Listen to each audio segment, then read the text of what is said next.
Баршаларыңызға сәлем достар. Сіздерге бүгін бала неліктен өтірік айтады? Сол себепті түсіндіріп кетейін. Баланың өтірік айтуы қалыпты жағдай ма? Қалай ойлайсыздар? Балалардың кейде өтірік айтуына мән бермейтін ата-аналар да бар екен. Балалық қой, фантазер ғой біздің бала, деп күліп қана қоятын ата-аналар мен баланың өтірігі үшін жазалап, ұрып, қысым көрсетіп, қорқытып жататын ата-аналар да бар екен. Алдымен бала не үшін өтірік айтып жатыр? Осыған мән беруіміз керек. Бала кейде қорыққаннан немесе мақтанғысы келіп өтірік айтады екен. Бұл қалыпты процесс. Бірақ әдетке айналмауын қадағалаңыз. Ақырында балаға түсінікті етіп жеткізуге тырысыңыз. Өтіріктің құйрығы бір-ақ тұтам екенін ұғынып өскен бала есейгенде әділетті, шыншыл болып өседі. Бала қандай мақсатпен шындықты өзгертеді? Қорыққан кезде жағымсыз кейіпке түсіп қалудан қашу үшін, адамдардың назарын өзіне аударту үшін, қандайды бір сөз пайдасын ойлағандықтан, ұялғанда, ата-анасының көзіне бұрынғыдай жақсы бала болып көрінуді қалаған кезде, мақсатыға жеткісі келген кезде, қорғану немесе қорғау үшін өтірік құрастыру мүмкін. Достар, өтірік айту дегеніміз не, білесіздер ме? Өмірдегі айналасындағы болып жатқан жағдайларды дәл сол қалпында емес, өзгертіп айтуды өтірік айту деп есептейміз. Баланың өтірік айтуы неше жастан басталады? Баланың өтірік айтуы 2-3 жастан басталады екен. Қарапайым мысал келтірейік. Бала болғандықтан әсіресе 2-3 жаста оның бірдеңені бүлдіруі әдеттегідей жағдай. Қолындағы сүтін төгіп алса, оны шырақ еткізіп келіп немесе дәрет қысып түбегіне отырмай қойса, бұтына жіберіп қоя беретін болса, қабағымызды түйіп, саусағымызды кезеп, «Мынау не? Неге бүлдіресің?» деп сұраймыз. Бала қатулы қабақтан, зілді дауыстан әрине қорқады.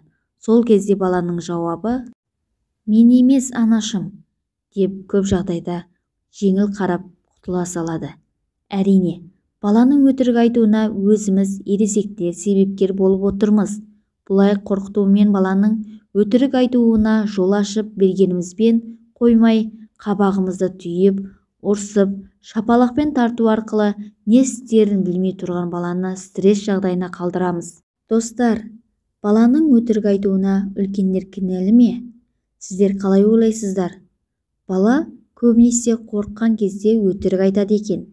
Өйткені ол шындығын айтқанда үлкендер ашуланып, жазалап, балаға дұрыс емес реакция көрсетеміз. Содан кейін әрине балада шындықты айтуға болмайды екен деп өтірік айта салады. Егер шындықты айтсам, мен таяқ жеймін, ата-анамды ренжітемін деген ой қалыптасады екен. Бала кімге өтірік көп айтса, сол адамға шындықты айту қорқынышты болып түйіледі. Яғни, бала сол адамнан қорқады деген сөз. Өтірік айтуды қалай қойдыруға болады деп ойлап жүрсіздер ме? Ал кеттік. Кішкентай балалардың мақтаныш үшін немесе өзіне адамдардың назарын аудару үшін айтып жатқан өтіріктеріне мән бермеңіз. Әңгіме ауынып, басқа жаққа бұрып жібергеніңіз абзал.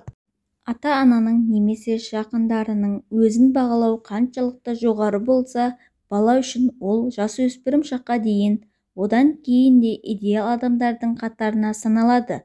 Бұларға сенуге болады. Бұлар адамдар барлығын біледі. Олардың сөзі заң деп қабылдайды. Сондықтан алдымен өзіміз өтірік айтпауымыз керек. Баланың одан әрі өтірік айтуын ұшықтырып, мінезін өзгертіп жібермеу үшін ата-анасы, жақындары баланы жазалап, басып тастамауы керек. Одан да баланы түсінуге әрекет етіңіз. Баланың сізге сенетіндей, шындықты айтудан қорықпайтындай жағдайға әкеліңіз. Асықпай баламен сөйлесіңіз. Неліктен оның өтірік айтқанын біліп, «Балам, Мен сенің неліктен менен шындықты жасырғаныңды түсіндім. Я, сенің ойыңша тығырықтан шығар басқа жол болмай қалды.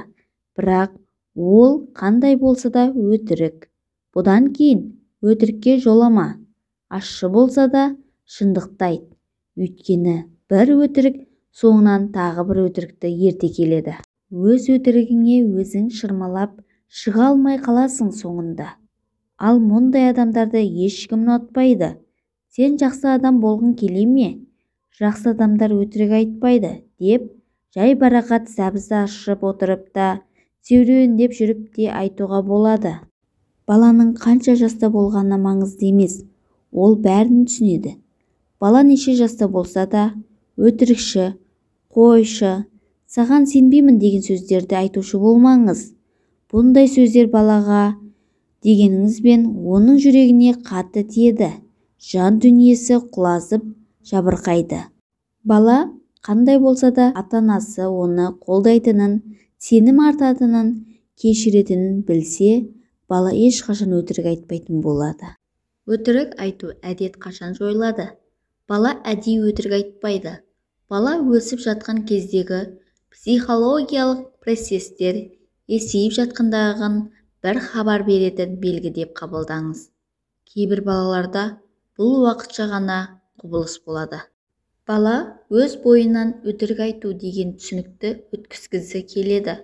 Бала өзін өзі тану барысында көзқарасы қалыптасып келе жатқанда өтірік айтамын немесе айтпаймын деген шешімге өзі келеді. Ата-анадан қорқу сыйластықтың белгісі деу қате ұғым. Біздің ата-аналарымыз одан кейінгі ұрпақ кеңестік дәуірде өмір сүруді көрдік. Ал тәуелсіздіктен кейін өмірге келген балалар заманға сай өзгешеліктері бар. Олар тұрмысынан еркіндікті сүйетін, өзін бағалайтын болған. Әрі өзін құрметтеп талап ететін балалар қатарына жатады.